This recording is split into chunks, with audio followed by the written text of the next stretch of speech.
I will register my continuing objection, Mr. Chair. I will question the objectivity of these proceedings if you will not allow me raise these points. So don't question my opinion. I am not questioning your opinion, Mr. Chair, but you are the chairman of this committee. Anyway, let's proceed with the you are not interested in the prejudicial question that I am going to raise, Mr. Chair? Go ahead, you raise your prejudicial. Kaya nga sinasabi ko sa inyo You're an investigator, we are investigating. Away kagad tayo rin. Mr. Chair, we are still investigating. Ano pang gagawin natin dito? Ipag-proceed kayo without hearing me out? Are you trying to steal the show? No. Understand si Engineer Henry Alcantara has a prepared sinumpang salaysay. Would you confirm that, Engineer? Yes, Your Honor. And you are assisted by your counsel? Yes, Your Honor. Yeah, okay. Can you please take your seat beside the Secretary of the Department of Justice para yung nasa vantage point ka?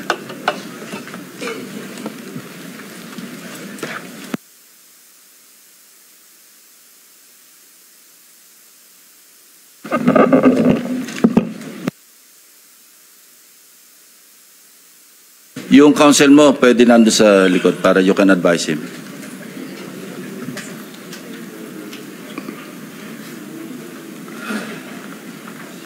Are you ready? Mr. Chair, I wish I can make a few clarificatory questions before we start. But these are prejudicial questions, Mr. Chair. Later. Let's hear first from the principal witness this morning. No, but these are prejudicial questions, okay, Mr. Chair. Go ahead. Foremost to my mind, Mr. Chair, is the integrity, the impartiality, and the objectivity of the proceedings of this committee. Mr. Chair, you were interviewed on Billionario Channel by Miss Pinky Webb. Basahin ko po, sabi niya, Senator Ping, para sa inyo, sino ba ang sabihin natin worth it or dapat na ikonsidera na state witness na ipasok man lang dito sa Witness Protection Program? And you responded, at this point between Diskaya and Bryce Hernandez, Mr. Chair, question is, does the chairman has the prerogative or the right to make judgment? No. That's my perspective, no? That's my personal opinion outside of the hearing or outside of this hall.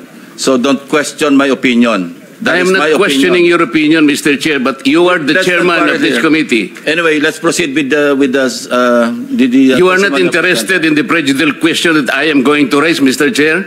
You raise your Kaya nga sinasabi ko sa inyo an investigator, we are investigating. Away kagad tayo rin. Mr. Chair, we are still investigating. Mr. Alcantara, you proceed. Go ahead. I will register my continuing objection, Mr. Chair. I will question the objectivity of these proceedings if you will not allow me raise these points. Maybe in the plenary this afternoon I will raise it. Ano pang gagawin natin dito? Ipag-proceed kayo without hearing me out? Are you trying to steal the show? No.